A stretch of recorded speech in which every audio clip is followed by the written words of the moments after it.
ధరల పతనం అరటి రైతు ప్రాణం తీసింది.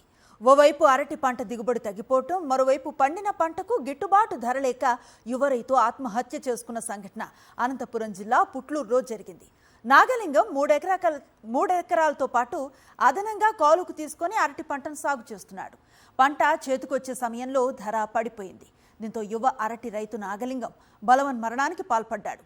పురుగుల మందు తాగి ఆత్మహత్య చేసుకున్నాడు. కుటుంబంలో పెద్ద దిక్కును కోల్పోయామని కుటుంబ సభ్యులు కన్నీరు మున్నీరవుతున్నారు.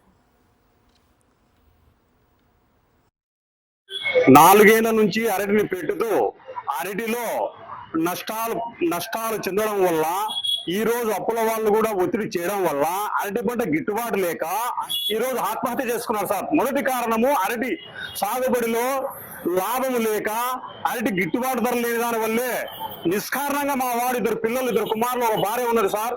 అంతో ఎంతో బీసీ కోసమైన మేము ఏ కొద్దిపాటి దాంతో బతుకుండే వాళ్ళం ఈ రోజు అన్యాయంగా మా వాడు చనిపోయినారు సార్. ప్రధాన కారణము ఈ అరటి సాగు వల్ల అరటి సాగులు గిట్టుబాటు ధర లేక అప్పులు ప్రధాన అంశము ఇబ్బంది పెట్టడం వల్ల చనిపోయినారు సార్. మా తమ్ముడు నిన్న ఐజరు కొట్టించినటువంటి కాయలు కూడా ₹2 కిలో రూపాయలతో ₹2 ఉన్నాయి సార్. ₹2 ఎక్కడ కూడా ఉండదు సార్ ఈ రేటు. అంశంపై పూర్తి సమాచారం మా కరెస్పాండెంట్ శివారెడ్డి అందిస్తారు. శివారెడ్డి, సాగు తర్వాత ఉన్న ఇబ్బందులతో రైతులు ఎంత ఇబ్బంది పడుతున్నారు అన్న దానికి ఒక ఉదాహరణగా నిలుస్తోంది ఈ ఆత్మహత్య. ఎలాంటి వివరాలు ఉన్నాయి?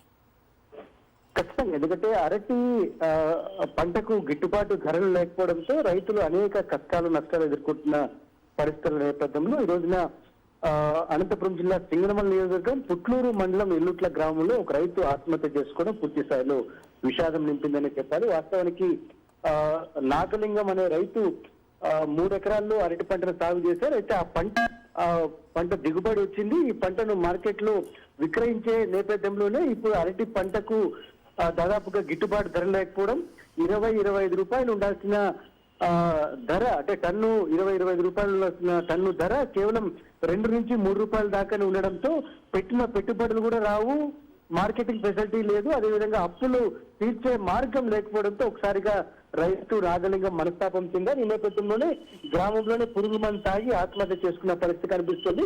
ఈ రైతుకు 15 లక్షల రూపాయల దాకా అప్పు ఉంది. అయితే వడ్డీ వ్యాపారుల నుంచి తీవ్రమైన ఒత్తిడి రావడం, తీర్చే మార్గం లేకపోవడంతో ఒకసారిగా మనస్తాపం చెంది ఆత్మహత్య చేసుకున్నట్లుగా కుటుంబ సభ్యులు చెప్తూ ఉన్నారు. Anusri, right, thank you Sivareddy.